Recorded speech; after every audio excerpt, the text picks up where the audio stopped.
Good morning and welcome to Rising. We have a fantastic show for you today. It's a big week, obviously, with the first presidential debate coming up on Thursday. We will get to that in just a minute. Jessica, you're going to be here all week, I believe. I will. We're going to have some good debate coverage. I'm excited for that. Yes, we're very excited. But first, we did want to let you know, so we're doing something slightly different today and hopefully in the future. Same exact content of the show. We're going to be posting one long video. You know, the show is usually separate blocks, videos, like 8 of them a day. We're going to try it just as one video because YouTube has tweaked something. You let us know. It should be the exact same content. If you don't like it, you like it better, tell us, leave comments, tweet at us, harass us on the street, whatever you want. But don't worry, it'll be the same show, just presented slightly differently. But speaking of news about Rising itself, today is actually my 3rd year anniversary since the first time I hosted the show back in 2021. My producers thought it would be funny to actually play a clip from that first show. Let's watch. I want to introduce my new co-host, Robby Soave joins me. Robby, welcome. Good to have you. Great to be here. Really glad to be part of the show. I'm an editor for the magazine Reason, a libertarian publication. I'm from the Detroit area, live in D.C. now, and I'm really excited about doing the show. That's fantastic. We're glad to have you and look forward to your perspective on all the issues we'll talk about today. Thank you. I look about 20 years younger there, not 3 years younger.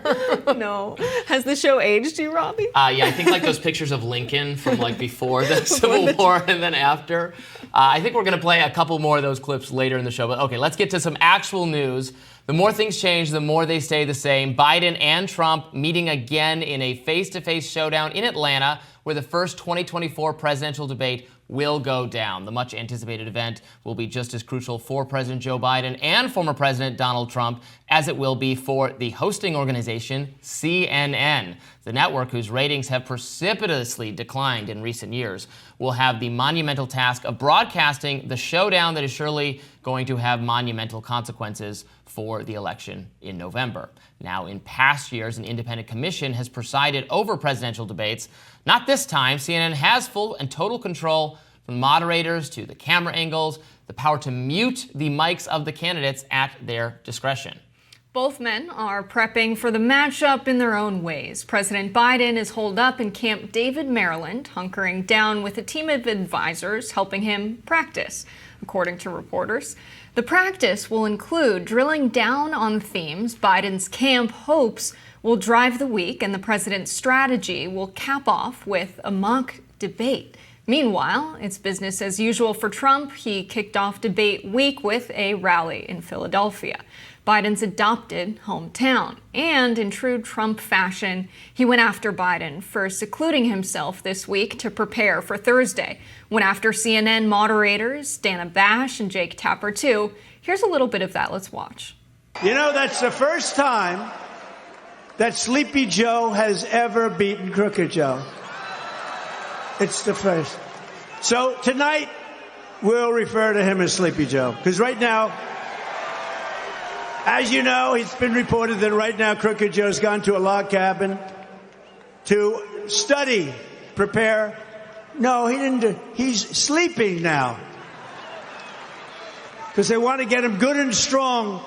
So a little before debate time, he gets a shot in the ass. And they want to strengthen him up. All bashing aside, Politico reports that there is some practicing going on. The former president is focusing on policy issues, but decided to scrap a mock debate. His advisors are urging him to steer clear of repeating his aggressive 2020 debate tactic, incessantly interrupting Biden, that he was widely perceived to have lost the debate. But if Sunday's MAGA rally is any indication, Trump appears undaunted. So interrupting will be difficult, if not impossible, because they're literally going to turn off the mic of the other candidate, or they're going to turn off Trump while Biden is speaking, and vice versa. So this is, going to be a big event, obviously. It's a big event for CNN, which, as we just noted, has had a rough couple years, fewer and fewer people watching. So this was a big win for them, that they were able to outmaneuver the other TV stations to host this debate. this very historic debate whose rules have been structured by CNN itself in conversation with the candidates rather than the independent debate commission that neither candidate said they wanted to work with. There's no love lost between me and the independent debate commission. They obviously screwed up a lot of things. I was still feeling spitefully of them that they didn't allow the Libertarian candidate in the debates back in 2016, even when Gary Johnson was polling, very close to that 15% threshold. And that is also the big story here because RFK Jr. will not be in this debate despite polling 10% or 12% in some national polls. Again, it's not that he has to get to 15 because they threw the rule book out. They can do whatever they want. So they are consciously choosing not to feature a candidate that 1 in 10 Americans is saying they might vote for in November. And RFK Jr.'s legal team has pointed to some of the FEC regulations of what constitutes an official presidential debate because they move the deadline to, you have to be officially on the ballot, able to receive electoral college votes. But a lot of secretaries of state across the country don't even count the signatures, don't even assess the paperwork to ensure that, RFK Jr. or any candidate can be on the ballot. And so because that deadline is typically later in the summer, they've structured the rules in a way to exclude RFK Jr. But we also don't have the official RNC and DNC conventions yet. Neither Trump nor Biden are considered to be, the official nominees of either party. And so the legal team's raising this question, well, if you're excluding me for this reason, you should exclude them as well. We shouldn't be allowed to have a debate if these are the real rules and you're not just trying to have a debate between Biden and Trump. And so even in Australia, they're covering this and saying, look at what's going on in America. I was watching a clip of Sky News, and they're saying, look at how corrupt their democratic process is. Look at what CNN is doing to exclude this viable candidate from a debate. Yeah, and the mainstream media says democracy is at stake, democracy is on the ballot. That's the fundamental issue of this election. Implicitly or explicitly calling out Donald Trump's behavior to allegedly subvert democracy and the steps he took in the wake of his loss in January 6th and all that. Democracy subverted because of those things, but not because you won't let people hear from one of the candidates in the democratic system. I think it really is a shame. We'll see how the debate goes. If it's done really well, it could, I guess, be a big achievement for CNN. Probably millions and millions of people will be tuning in. The history of these presidential debates is massive. People turn on their TVs, they watch it. It's a thing that people are very interested in. The spectacle of Trump versus Biden, again, I think will draw a lot of viewers. If it's done badly, if they screw something up, it is all on them. They can't blame any other entity because they set all the rules themselves. I think the cutting of people So the lack of an audience is interesting and I think could improve things. So too could not having them be able to interrupt each other because that can become that can be not good. Except some cutting in is important for the debate because if they really can't.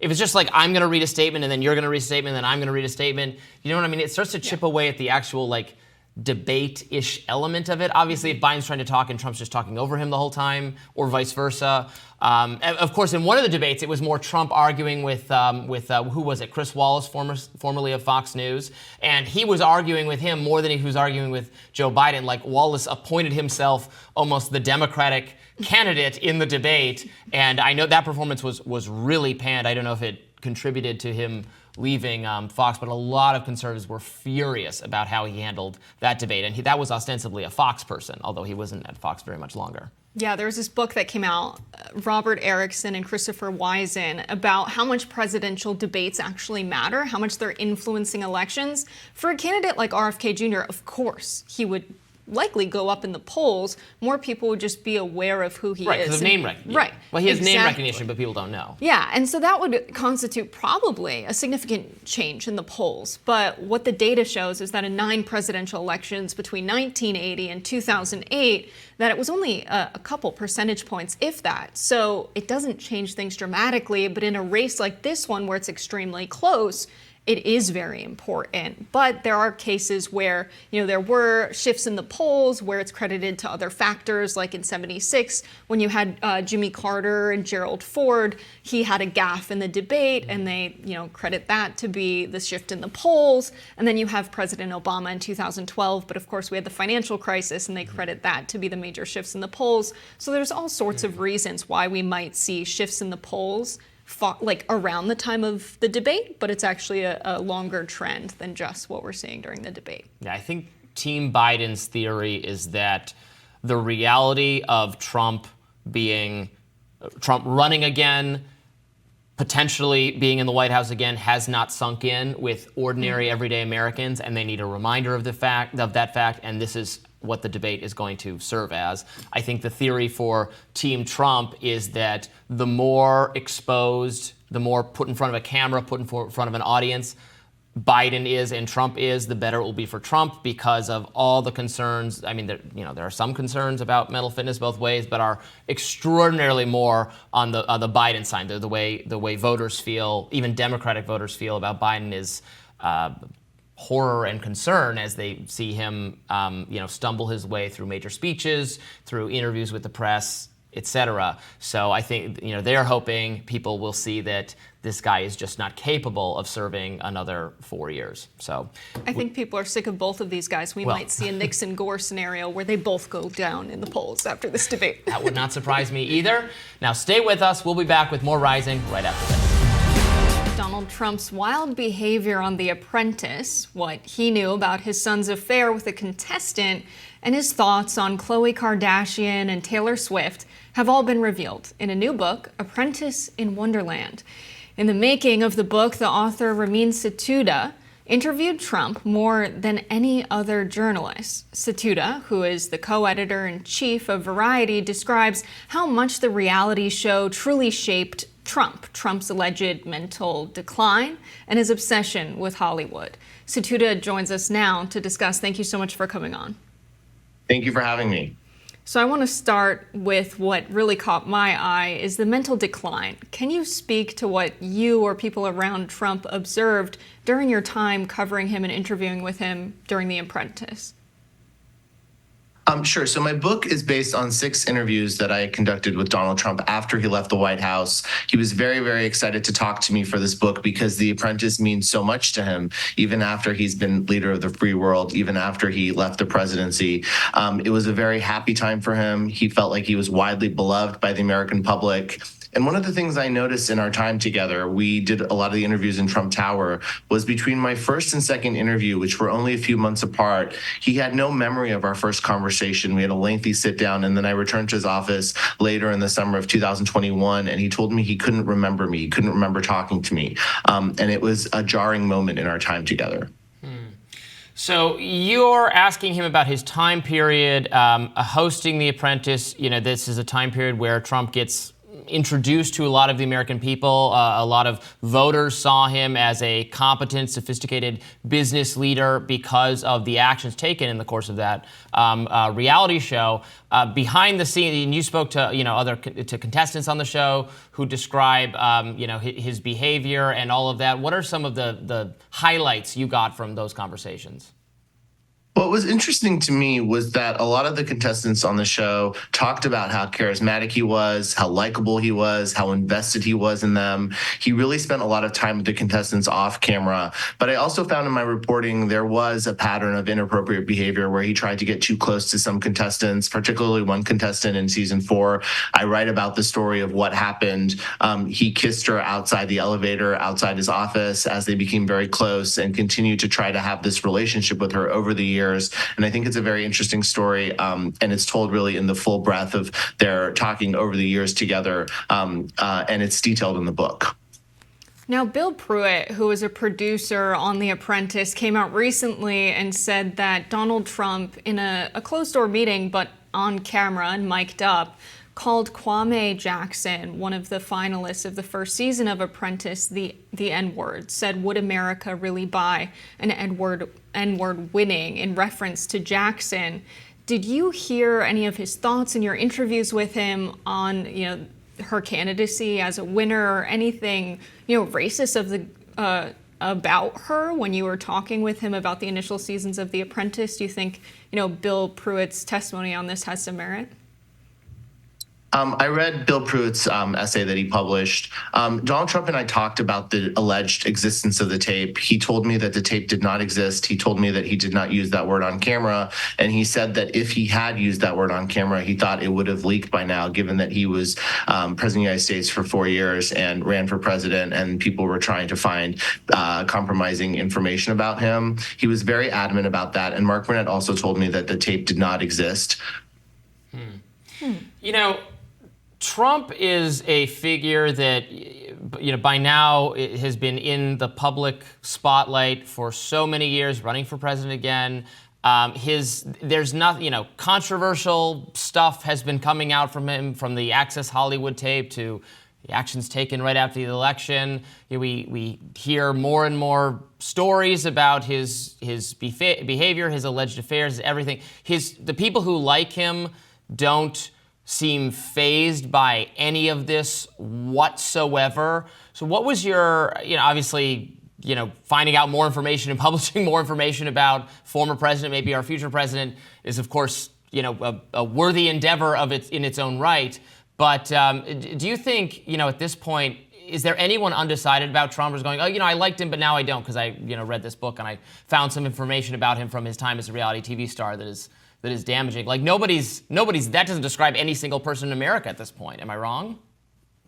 So the purpose of my book is not to sway people on whether or not they want to like Trump or not like Trump. I really want people to understand who Donald Trump is. He views the world through the paradigm of reality TV, and he in some ways still thinks he's on a reality show, and he runs his campaigns as if they were extensions of reality TV. And I also think what's really important is I want people to have a front row seat into what it's like to be around Donald Trump, how he operates, how he thinks, and why he got to this place in our society and in our culture. Why did we think that a reality star was capable and able to be president of the United States? And this book explores all of that and really unlocks the key to Donald Trump's popularity. So if you're not sure, you don't understand why people still love him, this book answers that question, which is the million-dollar question as we go into the next election.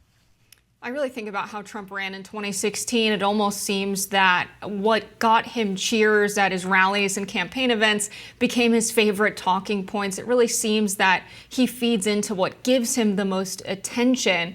But he really captivated a lot of American people because he spoke to people's apathy with politics, that politicians come in and promise them so much. He talked about draining the swamp and really changing things and ran as an outsider. And I think people liked that, but I don't credit any of his policies to actually serving that purpose once he got in office. Do you really see him as someone who ran in 2016 and is continuing to run because he wants the attention of the public? Yes, I think that for him, it's about being an entertainer. That's why in our time together, it was very interesting to me because he wasn't actually interested in policy. He couldn't really speak clearly about legislation that he passed or his legacy as president of the United States. But he loved talking about celebrities, feuds with celebrities, fallings out with celebrities, talking about how Khloe Kardashian didn't do very well on The Celebrity Apprentice and why that was. He is someone who is driven by fame and the idea of fame and being surrounded by famous people. And that is all from his reality TV training. And that is why I say that in some ways he still conducts himself like a reality star. I want to circle back to the accusation you made earlier in this interview here that, the mental decline. Do you think, being unable to recall having had an interview with you some months later is a good example of that? I mean, it could be the case that he does a gazillion conversations with various people on any given day, does TV interviews, talks to so many people. It's possible 6 months from now we do how many interviews with people today? I might not remember doing this interview 6 months from now or even less. Do you think that's really solid evidence, actually, of mental decline? It was actually deeper than that. So he and I talked in his office at great length, and it was unlike any interview he'd done. I know that because I actually had forgotten something in his office, so I went back to get it, and I heard him tell Jason Miller, his advisor, that he wishes all interviews were like that. We spent a real amount of time together on an afternoon. And then the fact that he had no memory of that conversation also combined with the fact that he told me that Joan Rivers voted for him in 2016. She died in 2014. I was with him on the day that his sister died. He was still talking talking about his sister in the present tense as if she were alive. His short-term memory definitely had some issues that I observed. And I want, I'm not making any judgment or saying anything specifically about that. I want the reader to decide and make a decision about sort of Donald Trump's mental state. And it's based on all this time I spent with him, all these quotes from him, and how he views the world in my book. And so I think people should read my book and make a decision for themselves about Donald Trump's mental state. Now, I want to get to what a lot of our viewers are waiting for, his opinions on Taylor Swift. Now, there was this whole conspiracy recently that Taylor Swift and Travis Kelce were a part of this explicit Democratic operation to get more votes for Joe Biden, and that Taylor Swift, in some extreme cases, was labeled as some kind of like demonic figure by Christians online. There were all kinds of memes made. Do you think that having celebrities be more inclined to support Democratic candidates, do voter drives, support the access to abortion? We've seen a lot of pop stars like Olivia Rodrigo do campaigns like this and register people to vote, even Taylor Swift being one of them as well, at their concerts among their huge amounts of fans that are attending them. Do you think this is affecting Donald Trump because his base is also kind of obsessed with celebrities, it seems? Donald Trump really is more obsessed with celebrity than I think anyone else who has occupied the White House. We talked about Taylor Swift, and I asked him for his thoughts. He said that she was beautiful. He repeated the word beautiful in a string of sentences, and then speculated on whether or not Taylor Swift might secretly be supporting him, and wanted to know how a country star could be liberal. He didn't seem to be aware that Taylor Swift is now a pop star and has been making pop music for years. I think certainly he is, it irritates him that famous people don't endorse him. It irritates him that they're trying to help people register to vote for Democrats. And he told me at one point in one of our conversations that a lot of people in Beverly Hills are secretly voting for him. So he clearly has Hollywood on his mind, and he wants the support of Hollywood in running for presidency, even as he talked to me about how he didn't win the Emmy. So, show business is still very, very much on the top of his mind, and something that he associates with a lot of his thoughts. The book is Apprentice in Wonderland. Thank you so much for joining us to discuss. Thank you, guys. Really great talking to you. Israel's defense minister is in Washington, D.C. this week to meet with top U.S. officials, coming a day after Israeli leaders announced that the intense part of the war against Hamas is over. Now, broadly speaking, the defense minister outlined a lasting phase that would create a new security reality for citizens of Israel, but what this means in practice is still unknown. And then during a television interview over the weekend, Prime Minister Benjamin Netanyahu appeared to go back on supporting the ceasefire deal proposed by President Joe Biden. Netanyahu reiterated that even if there were to be a temporary ceasefire allowing for an exchange of hostages, Israel would continue hostilities afterward in order to continue the effort to remove Hamas from power. Now, this raises the question of whether Netanyahu and Biden are on the same page at all. The relationship between the two men is crucial, as Biden has been repeatedly embarrassed and ignored by Israeli leaders. Now, Congress is expected to host Netanyahu for a speech next month on July 24th. Meanwhile, the suffering is not ending in Gaza. Israeli jets pounded a UN RWA compound near Gaza City, killing at least 8 people. This image shows Israeli Defense Forces tying a wounded Palestinian man to an armored vehicle as they drove through the occupied West Bank. It ignited horror and outrage. United Nations Special Rapporteur on the occupied Palestinian territories, Francesca Albanese, wrote this on X. #human shielding in action. It is flabbergasting how a state born 76 years ago has managed to turn international law literally on its head. This risks being the end of multilateralism, which for some influential member states no longer serves any relevant purpose. So Netanyahu coming out and saying that the fighting will have to continue until Hamas is eradicated, that essentially means there's not a ceasefire. He's not agreeing to a ceasefire in part by saying that. He's saying there's no ceasefire. And it's interesting that Gallant is in the United States talking to U.S. officials right now, because Gallant, the defense minister, went against Netanyahu in saying it's his opinion that we cannot have occupation of Gaza post-war.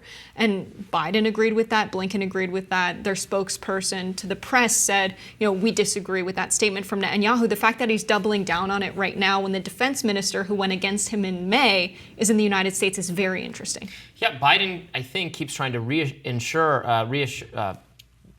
Was that a I saw that out of my eye, too. Are we okay? Okay. Okay, I'm just going to come out of my response to Jessica again.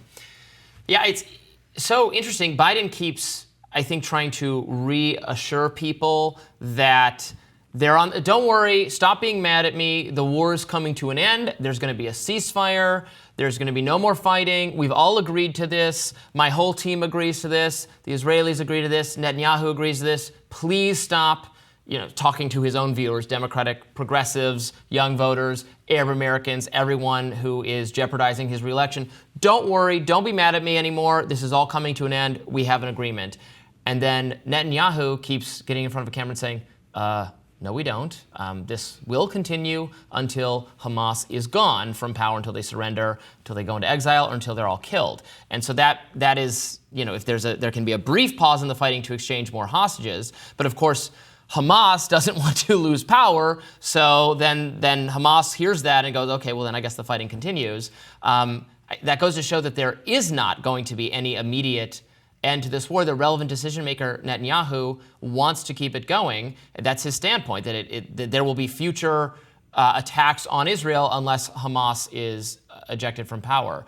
So it shows you that Biden wants Americans to think he's in control of these negotiations and that Netanyahu is going to go along with what he says, but Netanyahu signals time and time again that that's not the case. So is Team Biden just in denial about that, or they're trying to pretend that it's not the way it is? Right. We saw coming out of this weekend news as well that the Israeli Defense Forces fired with a tank on a car where Hind Rajab, who is a 6-year-old, went viral for calling for help on 911, was alone in a car of her dead family members and was there for quite some time, called for help multiple times. 355 bullets were fired on that vehicle, ultimately killing her. She was 6 years old, and it's devastating now that we have the result being worse than I think anyone could have imagined as to how she met her death, that a tank fired 355 bullets on a car containing a dead family and their 6-year-old daughter. It's just absolutely disgusting. And of course, we saw the Commission of Inquiry on the Occupied Palestinian Territories come out with this report through the United Nations on June 19th saying the crimes against humanity of extermination, murder, gender persecution, targeting Palestinian men and boys, forcible transfer, and torture and inhumane and cruel treatment were committed by the Israeli forces. We're now at the point where 37,000 people have been killed in Palestine. 85,000 have been injured, and that they have failed to effectively operate in a way that reduced casualties and deaths of civilians in Gaza.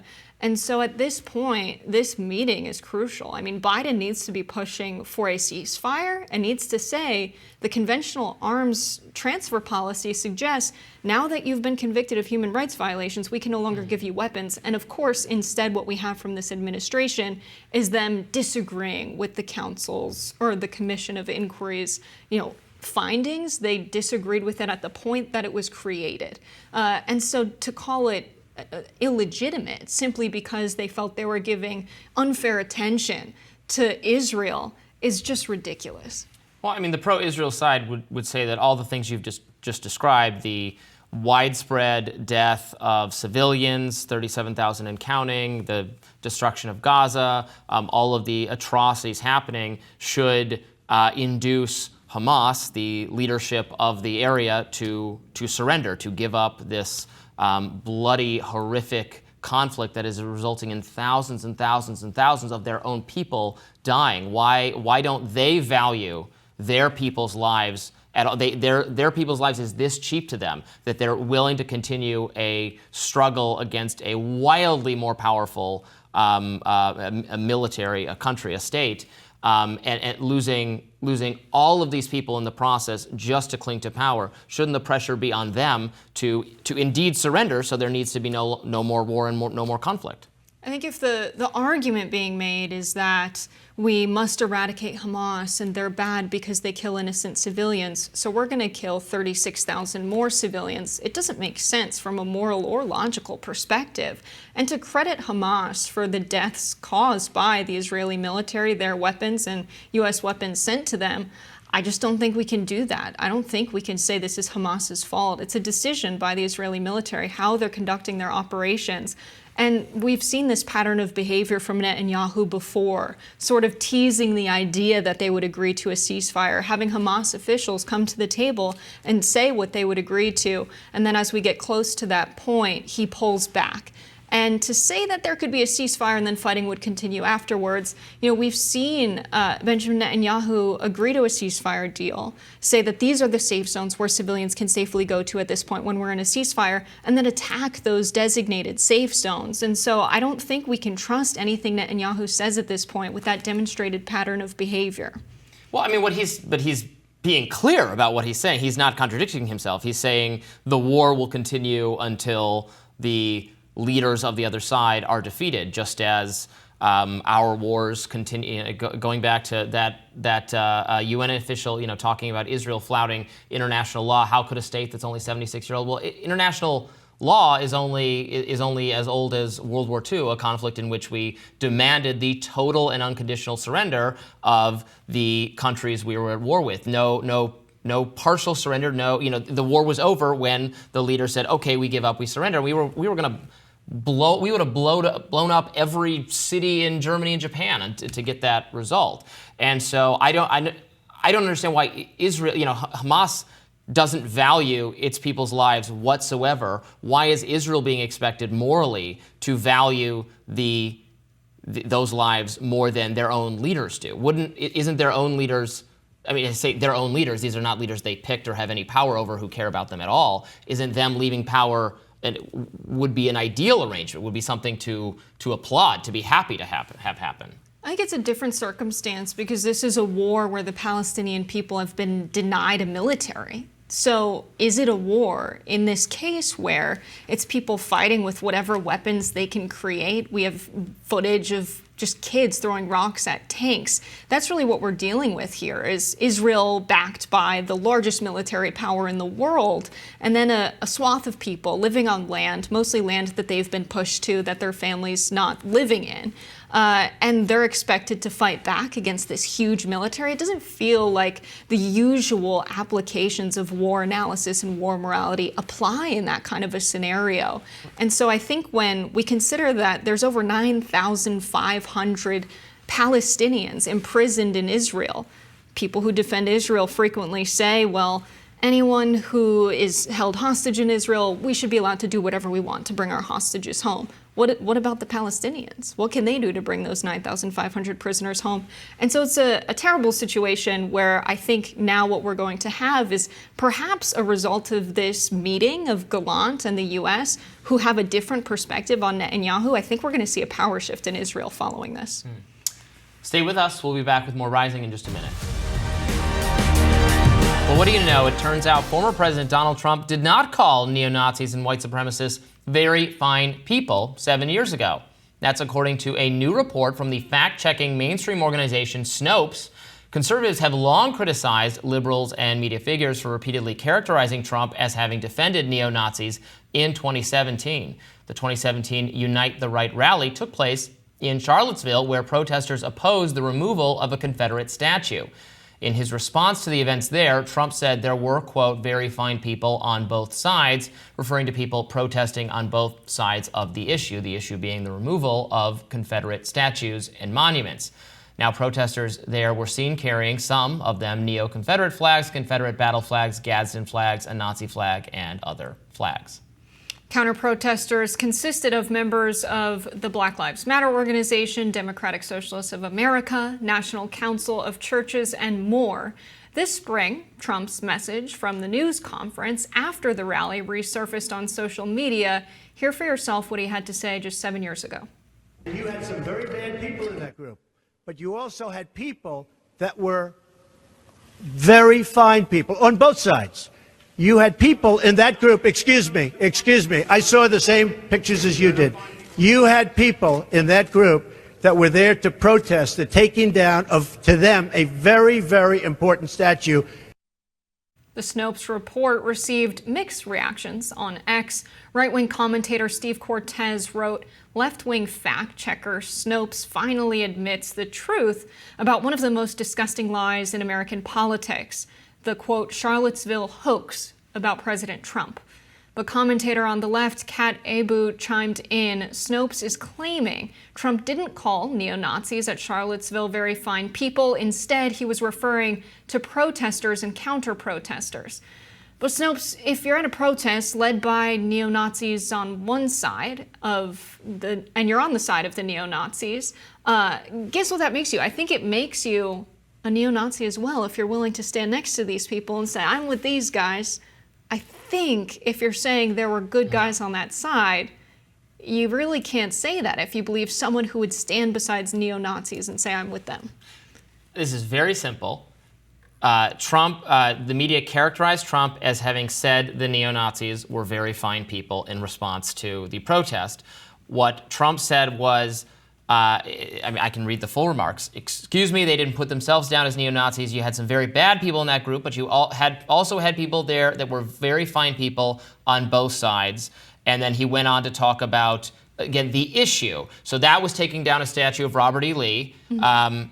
Okay, fine. Maybe we decide Robert E. Lee was a sufficiently evil man, led the military forces of the South in the Civil War in defense of slavery. Fine. George Washington, where does this end? George Washington was also a slave owner. Thomas Jefferson was also a slave owner. There's no limiting principle here.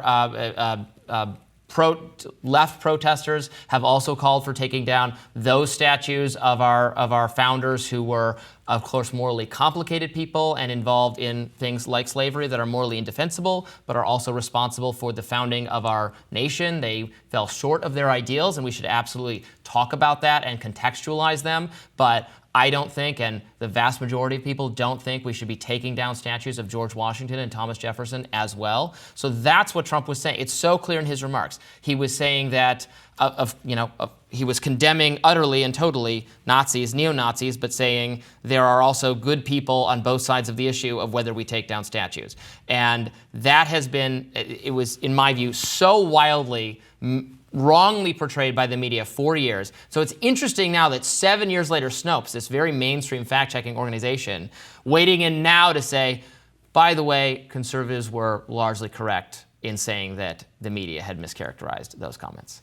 So I think Trump has had a chance to follow up these remarks with a statement, which he did. And he made it kind of precise, saying that, the white supremacists that were there, I don't agree with white supremacists, that's bad, neo-Nazis are bad, essentially. Mm-hmm.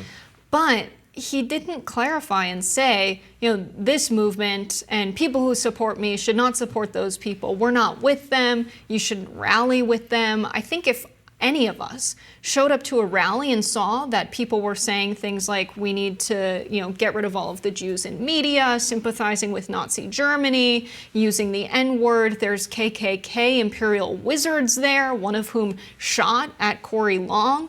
And then when DeAndre, I'm forgetting his last name, tried to intervene, he ended up getting attacked with a metal pipe and wooden boards. There were situations happening that would indicate that if you were a very fine person, you would have left and said, you know what, I came here because I like this statue. I think it's important that we have statues that help us remember history. But I think you would see that and think, I'm not actually on the same team as these people. I'm going to go home. And I think to still have this much time to say there were still very fine people there, I think he should make a clarifying statement that, what I said was precisely about the statue, and actually we should not associate with neo-Nazis. I think don't associate with neo-Nazis is a great principle and rule. You wouldn't have caught me dead at this rally, obviously. I don't even care if they take down the statue of Robert E. Lee personally. And I know a lot of these statutes are not actually historical and were put up, don't have historical value, were put up subsequently by, lost cause type sympathizers. all fine. I do think it's a little weird to suddenly take the position that if there's anyone else at the protest engaged in wrongdoing or anti-Semitism or anything of that nature, that taints the whole thing by association. I mean, I have covered as a journalist anti-Trump protests, anti-police brutality protests, Black Lives Matter events, where there are people with baseball bats smashing windows and cars and harassing people and all kinds of bad decisions. And what Trump said about those people is that, again, because he was saying very fine people on both sides. He said, now in the other group also, you had some fine people, but you also had troublemakers, and you see them come with the black outfits and with the helmets and the baseball bats. You have a lot of bad people in the other group, too. But we don't have cases of Black Lives Matter protesters killing people, shooting them, calling them, slurs. We don't have cases of that. We don't have cases of, multiple men being convicted, assaulting someone who was trying to intervene when a KKK Imperial Wizard was shooting at someone. That's what he got beat for. We don't have that kind of hate coming out of the BLM protesters. And so I think if we are to really look at this, if he's saying there were very fine people on both sides, point to me the group of historians that were at this rally. Why was it neo-Nazis and KKK members that decided to show up in defense of this statue, not historians or people who just respect history and want it to be honored? Why did it attract those people? And I think it's because the reason these protests were happening and the statues were taken down is it followed the George Floyd murders. And it was because Black people were sick of being shot unarmed by police officers and many people who sympathize with that cause. And so that's why they wanted the statues taken down. They figured that, as a person who lives in this society as a full member, I don't like how this statue makes me feel. It makes me feel like the racism I experience it's a descendant of the ideals of the Confederacy. And I think who showed up in Charlottesville as counter-protesters to the BLM protesters shows that that's really what this ended up being about. Well, I also don't want innocent people to be killed by the police, regardless of race. I mean, I always point this out as an uncomfortable fact, but it's true. There was no one has ever presented a shred of evidence that the murder of George Floyd, which I agree was wrong, and I agree with prosecuting the police officer who did it, had anything to do with race. That George Floyd was black and the police officer was white. It was never proven or demonstrated that it had anything to do with racial animus whatsoever. So I found it a little odd that we had this whole, we could have had a reckoning about police misconduct, about government agents mistreating citizens, about having a police system that is not accountable to the citizens of the country, but instead we made it entirely about race without a shred of proof that it was racist motivated whatsoever. Fine. Racism is the only lens through which we can examine police issues, serious issues of wrongdoing on the part of police that I think are serious. I absolutely want an end to SWAT raids and an end to no-knock raids and an end to stop and frisk. Stop and frisk did get ended. Of course, that was an explicitly racial policy. I absolutely agree. I want better behavior from our police, but it became solely and only about race. In terms of the statues, I don't really care, personally, if they take down the statues of Robert E. Lee or other Confederates, but what Trump and many conservatives said is there's no limiting principle here because people in the progressive wing want all historical figures erased entirely. And I'm sorry, when you come to the George Washington statue, which they have absolutely tried to do, it seems you've totally lost me. And with the Robert E. Lee statue, they ended up melting it down. They ended up giving it more, on some level, you're giving this figure more dark power. You're making it scarier than it actually is. I just think it's, and also I have I'm not trying to draw some equivalency, but I have been at Black Lives Matter marches, protests in DC, and I have seen, I didn't see shootings or stabbings. I certainly saw violence, property destruction, and bad behavior, because there's always an element of bad behavior at large and well-attended protests, and I think it's fine, as Trump did, to say that that kind of behavior is bad. I don't know that it should taint the whole thing by association. Now, the Unite the Right one was, yes, largely organized by some really odious, extremist, alt-right, whatever you want to call them, people that no one should want to associate with at all. But the actual issue of, well, when is the person who's the statue sufficiently bad that we should not, or that we should move the statue to somewhere else? I mean, this is slightly more complicated, which is really all that Trump was saying. So I remember the summer of 2020, I was at the protest too. I did see violence, but it was at the hands of police against protesters who were peaceful. And that's what I saw time and again during the uprising in 2020. And in the weeks leading up to George Floyd's death, I remember being in Philadelphia, and there was someone who was, experiencing some kind of mental health crisis, who was shot unarmed by police, who was a black man. There were multiple cases reported of police shooting unarmed black men leading up to George Floyd. We had the case of Breonna Taylor, which reached the national news level, but there are so many cases that don't reach the national news level, but if you're paying attention, you can see them happening. And really, George Floyd was the tipping point, because it was so brazen, because it was caught on body camera footage and on people's cell phones. And I think that is why this became the moment that sparked the uprising. So it's not about that police officer explicitly being racist. It's about this demonstrated behavior in policing. And whenever this has been researched, typically police departments agree with researchers who are friendly to the police. Roland Fryer, famously at Harvard in 2016, had this study to assess racial bias in policing behavior. And he said, given that an encounter is happening, we saw police using excessive force at the same rate with black civilians as with white. But that report is very specific to say that's the conclusion of the finding, because the data from the very same study showed that police officers were engaging black civilians 4 times their proportion of the population when compared to whites. So they were using excessive force more because they were engaging more. And so to communicate the data around this issue in a very misleading way, to bury any indication of racial bias in policing, is why I think people believed that this killing wasn't racist. Maybe that officer wasn't racist, but it was indicative of a much larger problem. And so the protests were not in response to that, but in response to the much larger problem. More Rising right after this. Well, Robby, Libs of Tik Tok is in the news again because they have a new target. President Biden's comm staffer over the weekend had conservatives resurfacing several old social media posts from the new White House communications team staffer, Tyler Cherry. Cherry was recently promoted to the role of Associate Communications Director at the White House. In several posts that they found, Cherry previously criticized the police and ICE and expressed support for Palestine. For instance, he tweeted, quote, "Police equal slave patriots, voter ID equals poll taxes, and time to recall that the modern-day police system is a direct evolution of slave patrols and lynch mobs, and abolish ICE."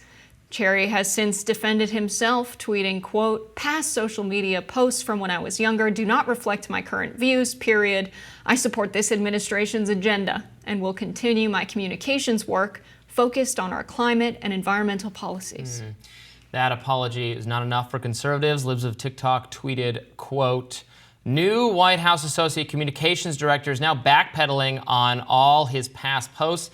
Here's a few. As a reminder, he promoted gender ideology, propagated Russiagate hoax, referred to police as slave patrols, called to abolish ICE, called everyone and in America racist. Are these all cheap fakes too, Tyler Cherry?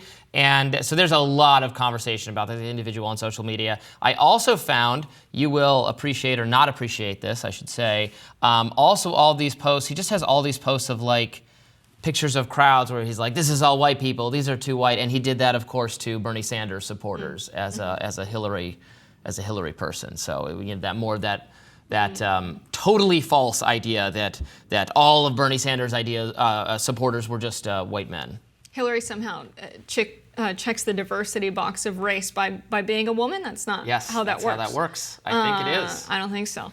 So yeah, crazy. I think, we always have staffers that have different views than the people they work for. Biden has different views than he had in the past in the other direction.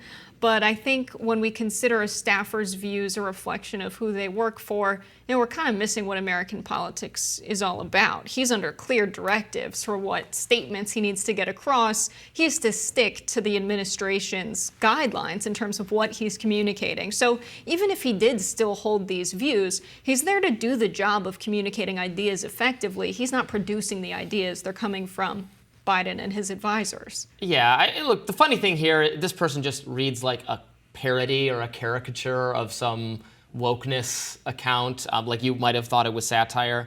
And he got on the, or I don't know if he is the right pronoun.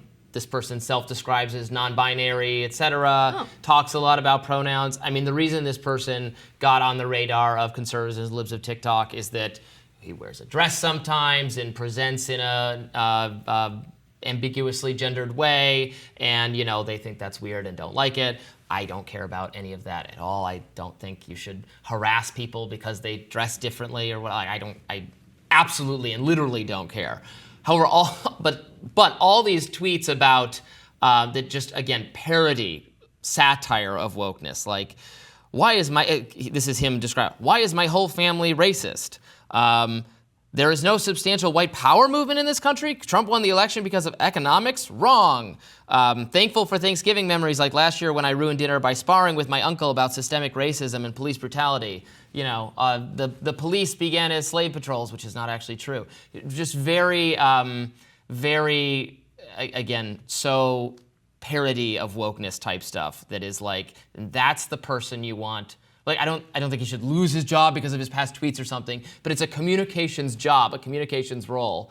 And Biden wants, in a top communications role, someone who sounds like, and maybe this has substantially changed since he said these tweets, but sounds like the most kind of obnoxious woke liberal, not even left, woke liberal type Hillary person. Do you know what I'm saying? Of course, research shows, Robby, that people change their minds politically when they're sparring with people over Thanksgiving dinner. That's right. When the good canvassing happens. It is giving insufferably woke. And Tyler Cherry did go viral because their photo under Deb Haaland, their official photo, I work for Deb Haaland now, that people didn't like the mullet, the glasses. It was giving Bushwick. It wasn't giving I work for the administration. And so I think that got a lot of attention on Tyler Cherry. Do they deserve it? No. I'm sure there's other people who work for the administration who have tweets similar to this and views similar to these. And I don't think it's that big of a deal, but it fits so perfectly like a puzzle piece into this narrative that secretly Bernie Sanders' agenda is running the White House and the far left is making all of the decisions. Of course, we would see different policies coming out of the administration if that were genuinely the case. But of course, they want to push that narrative, and this helps them greatly with that. So I think they'll give this a lot of attention. But of course, this is not the ideas governing our country right now. We see that. It just invites comparisons to that only because of the prominent non-binary thing. Invites comparisons to that. And I'm not saying that there should be any comparison. This person is not accused of any wrongdoing, but remember that staffer, it was a former Department of Energy staffer, Sam Brinton, who was stealing luggage. No. You missed this story? I'm not aware of this. This was Google right now if you want Sam Brinton, who is this I'm missing prominent a suitcase from American Airlines, Sam. was maybe stolen by Sam Brinton, was stealing, was accused, was arrested, released without bail for luggage theft. It was a Vera Bradley suitcase. It wasn't me, folks. I am not guilty of using Vera Bradley. Is Vera Bradley a fancy kind of suitcase? It's like everything's paisley and colorful. It's just not my style. I think it's designer. It might be expensive. Interesting, yes. Okay, so Sam also wears red lipstick, beautiful jewelry and dresses. And so, of course, the right's going to be like, oh, look at this, non-gender conforming person. Lots of non-binary people and they do not stole steal suitcases. Lots of it's not the non-binary or wearing a dress that I find suspicious. It's working for the government, right? Who are stealing from all of us at all times. I assume my negative stereotypes are not at all about people wearing dresses. It's about people working in government. Absolutely. That's fair. I think that's the right opinion to have. Do whatever you want, dress however you want, be who you are. Yes. Tweeting these things, are we really at that level where we have nothing to go off of? Make credible criticisms of the administration and what they're doing. It's so culture war, and honestly, the people feeding into the wokeness the most are the people that are critical of this kind of insufferable wokeness, where it's not really about actions or anything tangible that affects how people feel or live or how happy they are. It's always about, like, I'm arguing with this person because I'm right and they're wrong. And thankfully, I think having someone like this in the communications department represents how the Democrats need to change how they think about issues. I mean, they're losing the comms battle severely right now, and I think they really should be focusing on the brass tacks, the issues that affect everyday people. I mean, the Biden administration needs to convince the uncle at dinner that at Thanksgiving dinner, that his economic reality will be worse off under Trump, that things are getting better, that we can't have 4 more years of Trump, that Biden, you may not like him, or you might think he's too old, but the economy is improving and he steered us through COVID, et cetera. That's what a competent Biden's communications person needs to be explaining to the uncle at Thanksgiving dinner, not you're a racist. Yeah, like that precisely. is, I think, the indictment of hiring someone like this. Right, and saying things like you have the right opinion, slave patrols equals police. Okay, how about you instead say the history there? How police departments actually did come out of enforcing Jim Crow laws and did come out of the former slave patrols that were catching runaway slaves and were armed. Imagine the type of person that would sign up for that and then become the police in that area, and the path dependency of what that means for the culture of policing. Really share the history, share facts, share information. Making these value statements with no explanation alienates people from ever agreeing with you if they don't understand it. What is the policy implication that there should be no police? No one agrees with that there should be no police.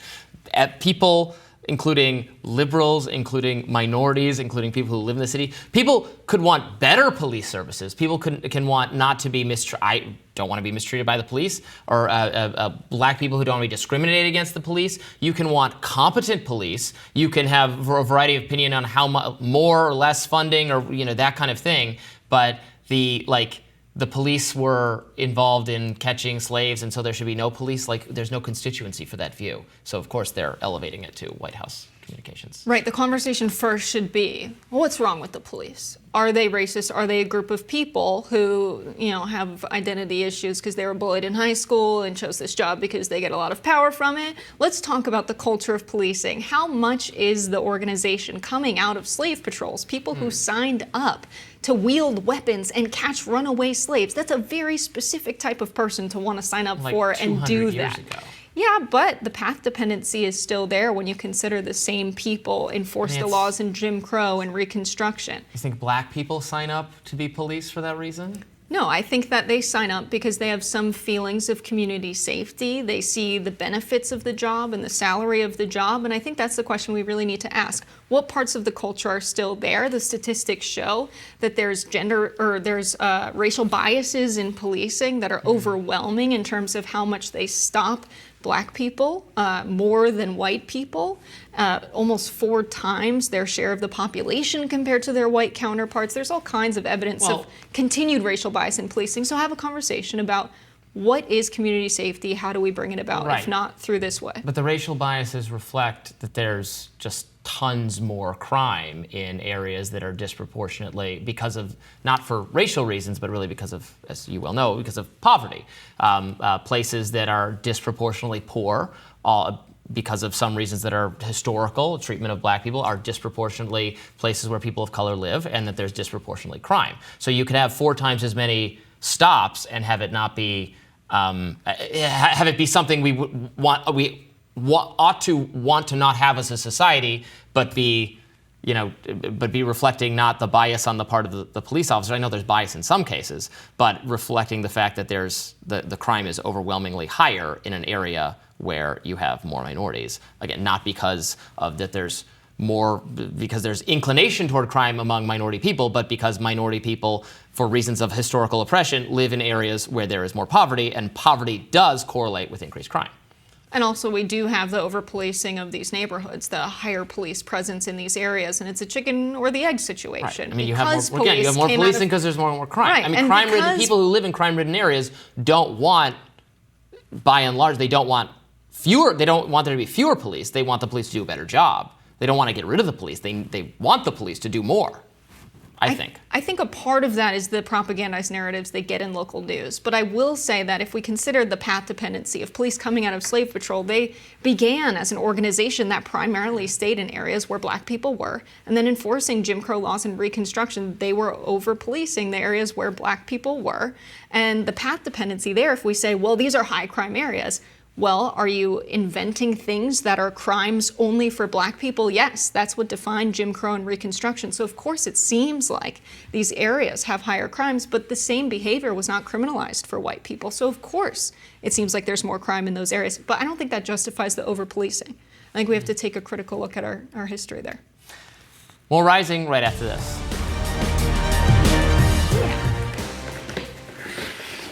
We have something Oh no! exciting. You got a cake. We have a cake. I'm gonna open it so you can see. It's red, white, and blue for America Oh my and freedom, God. all of that. And we'll face it to the camera here. Wow, that's funny. Thank you. Happy 3 years, Robby. I wasn't even paying attention because I was writing a snarky tweet. Of course, that's classic Robby. Nothing's changed in 3 years. Oh my gosh. That's very kind of you. I love it. Thank you all. Yes, we love having you here. Are we already recording? I believe so. Oh, that's fun. Well, we're doing this because it is my 3-year anniversary on the show. 3 years ago, I hosted for the first time with Colin Rogero, and then a couple days after that, I think it was Ryan Graham, and the rest is history. I would say it's gone by quickly, but I don't know if that's the case. A lot of things have happened in the world and at this show and in my own life since then.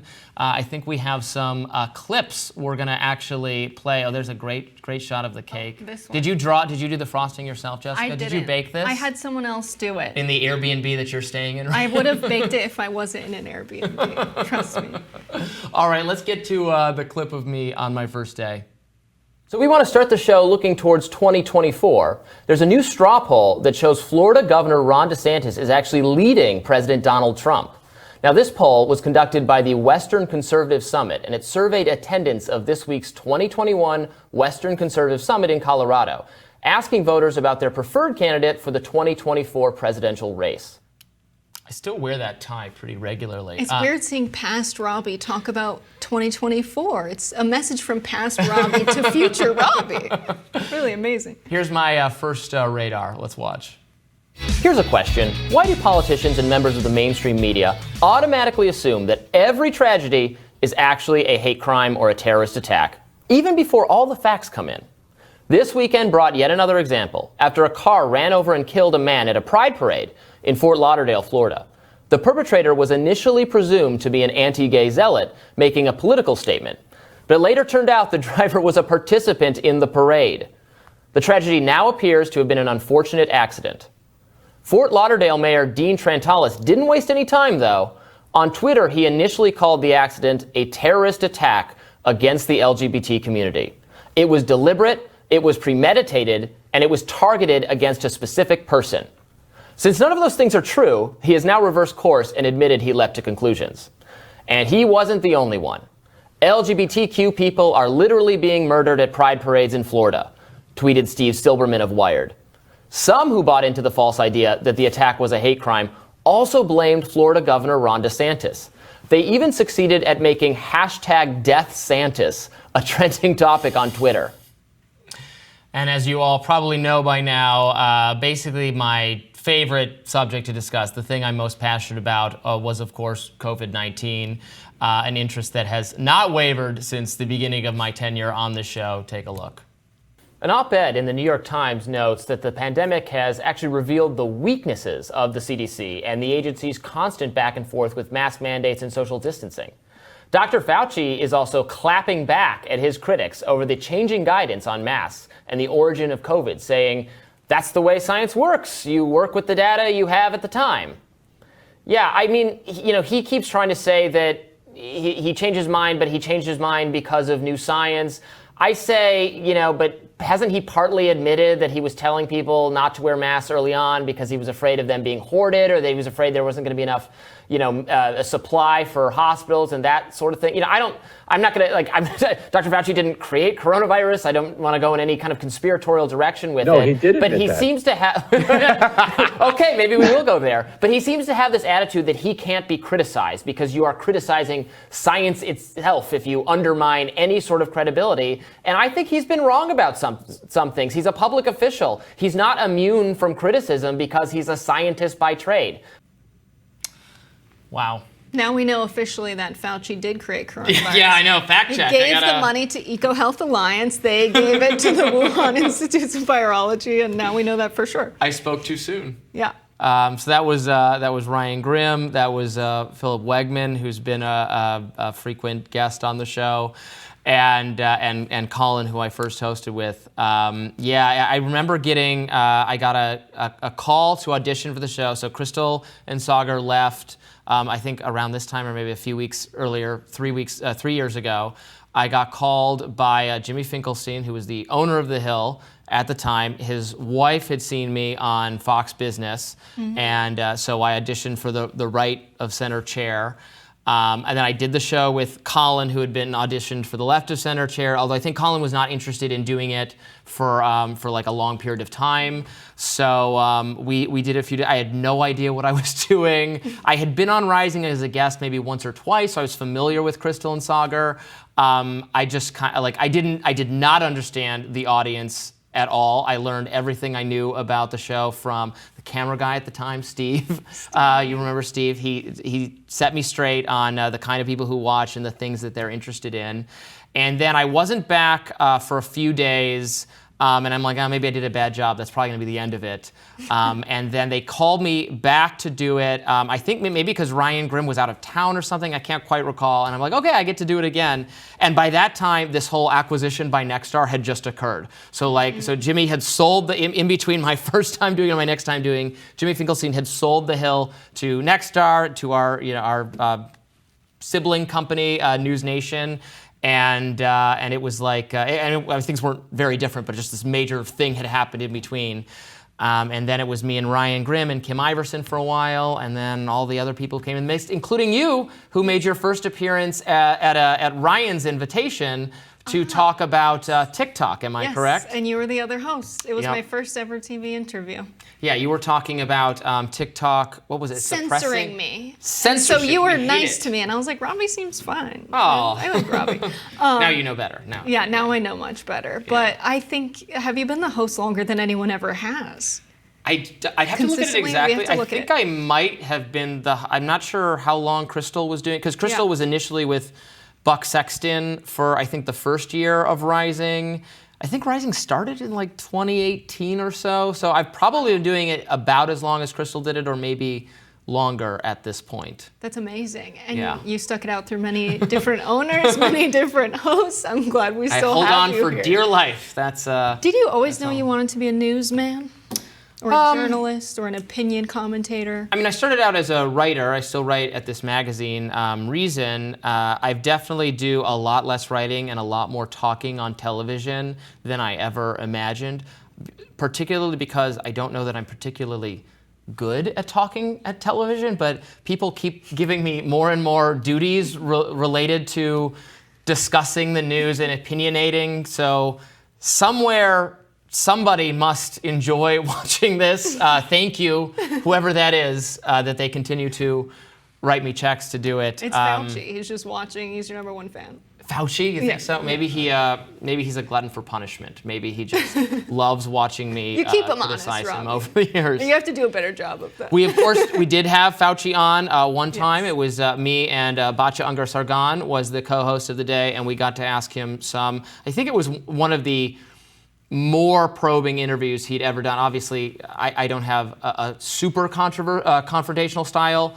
when I do interviews, and neither does Batya, frankly. But we were able to ask him some tough questions, so that was a great interview. We've done a number of interviews with Rand Paul over the years, with some other major Republican and Democratic officials. We've had Ro Khanna on a bunch. I think we're going to have him on again this week. So Lots of exciting guests, but it's been a fun time. You're always here to interview them. It's always you. And we're glad to have you all week.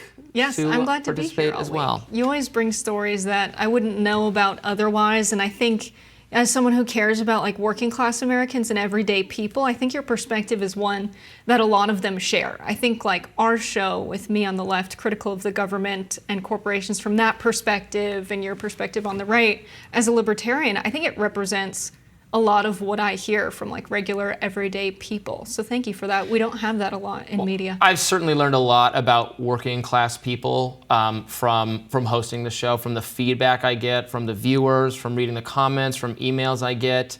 And you can tell the power of the audience. I mean, how many people are interested in the kind of topics we're covering. I'll go out in the world, I'll be traveling on vacation. I think I was in San Diego once. I was just staying in a random hotel, and I got in the elevator, and the people in the elevator were like, oh my God, we're huge fans of Rising. We get stopped on the street all the time. You have to break your scooter. People see me scooter. Yeah, they yell, there goes Robby on the scooter, which makes sense in DC because it's a political news town. Yeah. But I love when I encounter people out in the wild who like the show because it is different than anything else on TV, on YouTube, because it's actually a debate show. And debate shows, it's a right-left, like we've already argued a bunch of times today about police brutality and other things. This just does not occur elsewhere in cable news at all. Even shows that describe themselves as debate shows usually emphasize, or they just steer the show towards things they agree on. I understand why they do it, because it's like hard to argue every day, and especially because I like you, I enjoy talking to you. And yeah, we're actually friends. Right, and I don't. And like when I talk to my actual friends, I try not to argue with them. If they say something I think is really crazy and then that I my disagree friends with, come and argue with your friends when we hang out. Actually, we did have a group meetup, like socialists and libertarians, and they did end up all fighting. And I was over there being like, I want no part of this. Like, arguing is difficult. It's stressful. I didn't even know it was happening. Robby and I were talking about something completely different. We did start arguing about the minimum wage. It came, not us, but our mutual friends.